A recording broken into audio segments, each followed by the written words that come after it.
ભાઈ કુંબી પટેલ કે જે મલ્યાગીરી ચંદન લાવ્યા, નિત્યલીલાના સુમંગલ અને શ્રીમંગલ, ગુજરાતથી એક સંઘ સાથે આવ્યા. શ્રી ગુસાઈજીના કોટિક અંદર્પ લાવણ્ય પૂર્ણ પુરુષોત્તમ સ્વરૂપે દર્શન થયા, સરની આવ્યા અને શ્રી ગોવર્ધનનાથજીની કછુક ટહેલ કરતા. એકવાર શ્રી ગુસાઈજી કૃપા કરી, આજ્ઞા કરી, તુમ દો જાય કે મલ્યાગીરી ચંદન લાવો તો આછો. અને બંને જણા મલ્યાગીરી ચંદન લેવા ગયા છે. ત્યાં પહોંચ્યા, આખા શરીરને મઢી લીધું, કારણ કે ત્યાં અનેક અનેક સર્પથી લીપટાયેલા આ વૃક્ષ હોય છે. માટે એક ભાઈ ઉપર ચડ્યો અને તે ડાળીને કાટી, તેવું જ સર્પે તેને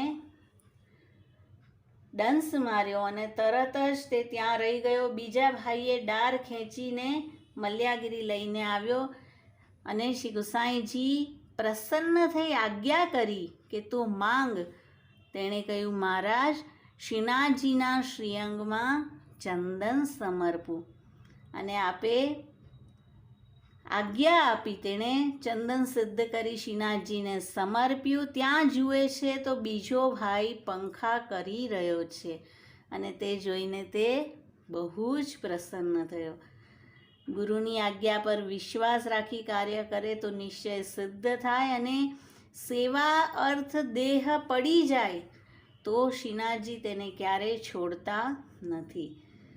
તો અક્ષય તૃતીયા કે જે દિવસે શ્રી ઠાકોરજી, શ્રી સ્વામીજીમાં કોઈ માન નથી હોતું અને શ્રીજીને ચંદન સમર્પાય છે અને આપનો તાપ દૂર કરાય છે.